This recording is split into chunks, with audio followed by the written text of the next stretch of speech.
नमस्कार दोस्तों, be alert में आपका बहुत बहुत स्वागत है। मैं हूं आपका दोस्त केतन क्रिश्चियन और आज हम बात करेंगे के पॉप और बीटीएस बैंड के बारे में। आप में से कई लोगों ने के पॉप कल्चर के बारे में सुना होगा और हो सकता है कि कई लोगों ने ये नाम पहली बार सुना होगा। के पॉप कोरियन पॉप कल्चर को कहा जाता है। सेओल साउथ कोरिया से एक म्यूजिक ग्रुप ऊपर कर आया जिसका नाम था बीटीएस ग्रुप। ये 7 लोगों का ग्रुप है जो कि हिप हॉप डांस स्टाइल के साथ गाना गाता है और आजकल पूरी दुनिया पर छाया हुआ है। साल 1980 में के पॉप कल्चर को पूरी दुनिया जानती थी, लेकिन किसी वजह से उनका लाइसेंस कैंसिल कर दिया गया था, जिसकी वजह से ये लोग पूरी दुनिया में खुलकर अपने म्यूजिक को प्रमोट नहीं कर सके। लेकिन यूट्यूब के माध्यम से 2010 में ये इंडस्ट्री फिर से इंट्रोड्यूस कराई गई और साल 2017 में ये $4.7 बिलियन यूट्यूब से कमाने लगे और के पॉप इंडस्ट्री फिर से पूरी दुनिया में फेमस कर दी गई। लेकिन इन सब के पीछे कौन है, यही आज हम समझने की कोशिश करेंगे और इसके लिए हम आज ज्यादातर बीटीएस बैंड पर फोकस करेंगे। 2010 से आज तक जो सक्सेस के पॉप कल्चर को मिली है उसके पीछे बहुत बड़ी कुर्बानियां हैं जो कोरियन पॉप स्टार्स इस इंडस्ट्री के लिए दे रहे हैं। कई पॉप स्टार्स ने टॉप पर पहुंचकर बिना कोई रीजन के सुसाइड कर ली है। ये म्यूजिक वीडियोस और शोज में खुश और मस्त दिखने वाले कोरियन पॉप स्टार्स के पीछे ऐसी दर्द भरी कहानी है जो कुछ स्टार्स अब सामने आकर कह रहे हैं। अगर आप के पॉप के बारे में थोड़ा सा भी जानते हैं तो आपने स्लेव कॉन्ट्रैक्ट के बारे में जरूर सुना होगा। इसमें ये होता है कि बीटीएस जैसे तमाम बैंड और सिंगर्स अपने मैनेजर के साथ अपने कैरियर को शुरू करने से पहले एक कॉन्ट्रैक्ट करते हैं जिसमें मैनेजर्स इन आर्टिस्ट की मेहनत का सारा प्रॉफिट ले जाते हैं और म्यूजिक बनाने वाले आर्टिस्ट को ना के बराबर प्रॉफिट दिया जाता है, जबकि सारी मेहनत बैंड या तो आर्टिस्ट करते हैं। मैनेजर इन पर पैसा लगाता है और आर्टिस्ट को वही करना पड़ता है जो ये पैसे वाले कराते हैं। यहाँ एक बात मैं कह दूं कि अमेरिका या यूरोप में आर्टिस्ट पर कोई पैसा लगाता है तो उनके पास चॉइस होती है कि वो चाहे तो पैसे वालों के कहने पर हर बुरा काम करे, शैतानियत को प्रमोट करे या न करे। लेकिन साउथ कोरिया की कहानी कुछ अलग है। के पॉप में मैनेजर्स आर्टिस्टों के साथ 1 साल या 2 साल का कॉन्ट्रैक्ट नहीं करते जैसा हमारी बॉलीवुड या हॉलीवुड में होता है। कोरिया में इन आर्टिस्टों को गुलाम और पैसे कमाने की मशीन बनाया जाता है। कई कोरियन स्टार्स ने सामने आकर इनको एक्सपोज किया है कि ये लोग इनके साथ 7 से 15 साल का कॉन्ट्रैक्ट करते हैं और ये कॉन्ट्रैक्ट के साल इनके पहले डेब्यू से काउंट नहीं किए जाते, बल्कि जब आर्टिस्ट हिट परफॉर्मेंस देता है तब से इनके कॉन्ट्रैक्ट शुरू होता है। जैसे कि कोई आर्टिस्ट ने 5 साल तक मेहनत की और 5 साल बाद उसका कोई परफॉर्मेंस हिट हो जाता है, तभी से उनका कॉन्ट्रैक्ट शुरू होता है। Slave contracts are a long time. Normally K-pop contracts are usually from 7 years to 15 years. Your years in your contract actually starts from when you debut. So you could be training for 10 years, but that doesn't count.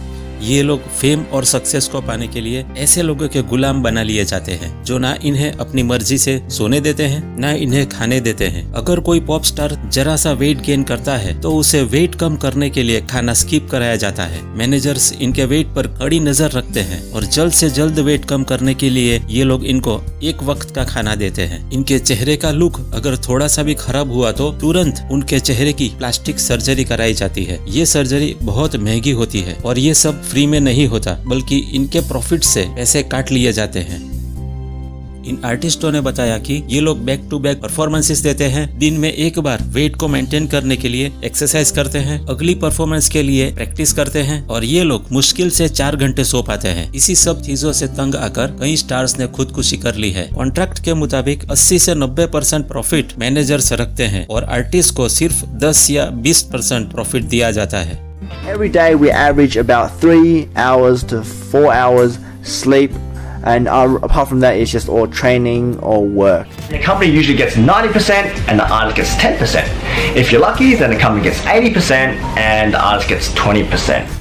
Korean pop या के pop के अंदर ज्यादातर bands हैं। अगर BTS की बात करें तो उसमें 7 लोग हैं। अंदाजा लगाओ कि अगर इनको प्रॉफिट का 10% मिलता है तो हर एक के हिस्से में क्या आता होगा। मान लो कि 50,000 रुपया इनको प्रॉफिट हुआ और 10% के हिसाब से पूरे बैंड को 5,000 रुपया मिला, मतलब 7 आर्टिस्ट के बीच में 5,000 रुपया। एक आर्टिस्ट के हिस्से में 1,000 रुपए से भी कम आएगा और ये जो कमाई होती है उसमें से प्लास्टिक सर्जरी, जिम और ट्रेनिंग का खर्चा इनके 10% में से काट लिया जाता है। ऐसे व्यवहार से आर्टिस्ट डिप्रेशन में चले जाते हैं, खुदकुशी करने पर मजबूर हो जाते हैं।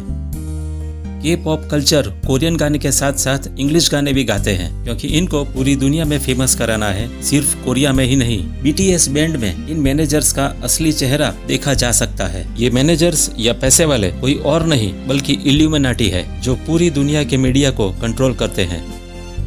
बीटीएस बैंड इतना फेमस हो गया कि 2017 में उसको बिलबोर्ड अवार्ड मिला और पूरी दुनिया में बहुत शोहरत मिली। इनके लगभग हर एक एल्बम के गानों में इल्यूमिनाटी सिंबलिज्म देखने को मिलता है। इनका एक गाना है ब्लड स्वेट टीयर्स। इसमें बीटीएस बैंड का एक लड़का फॉलन एंजल लूसीफर को किस करता है और इस वीडियो में मरियम और उसकी गोद में यीशु मसीह के स्टेच्यू को तोड़ते हुए दिखाया गया है। इस गाने के वीडियो में और भी बहुत सिंबलिज्म है। दोस्तों, साउथ कोरिया में मेजोरिटी क्रिश्चियंस की है और क्रिश्चियंस मानते हैं कि लूसीफर शैतान है, फॉलन एंजल है, जिसके पर काटकर उसको जमीन पर फेंक दिया गया था। इस म्यूजिक वीडियो में एक मेंबर को फॉलन एंजल के रूप में दिखाया गया है। इसके अलावा एक शख्स की आंखों पर पट्टी बांधे दिखाया गया है। जैसे फ्री मेशनरी में फर्स्ट डिग्री हासिल करते समय उस मेशन की आंखों पर पट्टी बांधी जाती है और उसे सवाल किया जाता है कि तुम्हें किस चीज की सबसे ज्यादा आरजू है, तो वो कहता है कि लाइट यानी रोशनी, क्योंकि उस वक्त उसकी आंखों पर अंधेरा छाया हुआ होता है और उस वक्त उसे उसी की सबसे ज्यादा जरूरत होती है। और ये सब कुछ इसी वीडियो में दिखाया गया है। अगर गौर करें तो दीवारों का कलर ब्लू और गोल्डन दिखाया गया है, जो कि फ्री मेशनरी के बेसिक कलर्स हैं। फ्री मेशनरी की दूसरी डिग्री हासिल करते समय यही रस्म की जाती है। उसकी आंखों पर पट्टी बांधी जाती है और उससे पूछा जाता है कि तुम्हें किस चीज की सबसे ज्यादा जरूरत है, तो वो कहता है मुझे और रोशनी चाहिए। इसी तरह थर्ड डिग्री हासिल करते समय भी वो कहता है मुझे और लाइट चाहिए और रोशनी चाहिए। ऐसे ही इस गाने में वांट इट मोर मोर गाया जाता है।